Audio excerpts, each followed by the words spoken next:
ადამიანის უფლებათა ევროპულმა სასამართლომ გიგა ოთხოზორიას მკვლელობის საქმეზე გადაწყვეტილება მიიღო. სტრასბურგმა ადამიანის უფლებათა ევროპული კონვენციის მეორე მუხლის სიცოცხლის უფლების დარღვევა დაადგინა. ასევე დაადგინა 38 მუხლის დარღვევა, რადგან რუსეთის ფედერაციამ სასამართლოში არ წარადგინა შესაბამისი სისხლის სამართლის საქმის მასალები. გიგა ოთხოზორიას ოჯახმა არამატერიალური ზიანის ასანაზღაურებლად 130.000 ევროს კომპენსაცია უნდა მიიღოს. სასამართლო ერთსულოვანი გადაწყვეტილებით ადგენს, რომ მოპასუხე მთავრობამ ვერ შეასრულა კონვენციის 38 მუხლით ნაკისრი ვალდებულებები. ადგენს, რომ დაირღვა კონვენციის მეორე მუხლის არსებითი და პროცედურული მხარეები.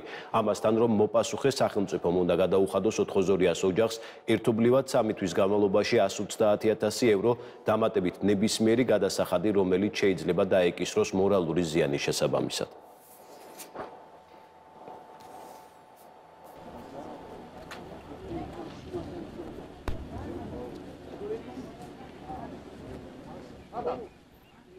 თავარ დამნაშავედ ნამდვილად დაედო ხელი, ვინც მართლა თავარი დამნაშავეა. სადაც არ უნდა იყოს, როგორც შეხვედრაც არ უნდა გქონდეთ.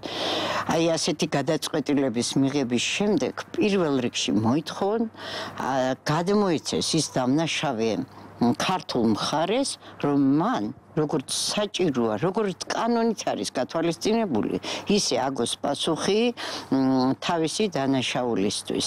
ჩემი შვილის სიცოცხლეს ეს ვერანაირი ქონებრივი და ფულადი კომპენსაცია ვერ შემიცვლის. ძალიან მნიშვნელოვანია რუსეთს დაეკისროს პასუხისმგებლობა იმ მძიმეს დანაშაულზე, რა დანაშაულიც მას ჩადენილი აქვს ჩვენი მოქალაქეების მკვლელობით, გატაცებით და რა თქმა უნდა ეს საქმე და ამ საქმეში გამარჯვება არის უმნიშვნელოვანესი და ასევე აუცილებელია რომ ოთხოზორია ტატუნაშვილის სის აღსრულების რეალური ბერკეტები და მექანიზმები არსებობდეს ჩვენ საერთაშორისო პარტნიორებთან ერთად რისი ვალდებულებას და პასუხისმგებლობას აქვს ხელისუფლებას. იქამდე რაც სრული მარტივი ჭეშმარიტება იყო, ახლა უკვე იურიდიულ სიფრთხეზე გადავიდა ეს ყველაფერი და საქართველოს მიეცა დამატებით კიდევ ერთი მნიშვნელოვანი მტკიცებულება ბერკეტი იმისა, რომ ევროპის სასამართლოს მიერ გამოტანილი გადაწყვეტილებით საქართველო იქნა სრულად გამართლებული, ხოლო რუსეთის ფედერაცია იქნა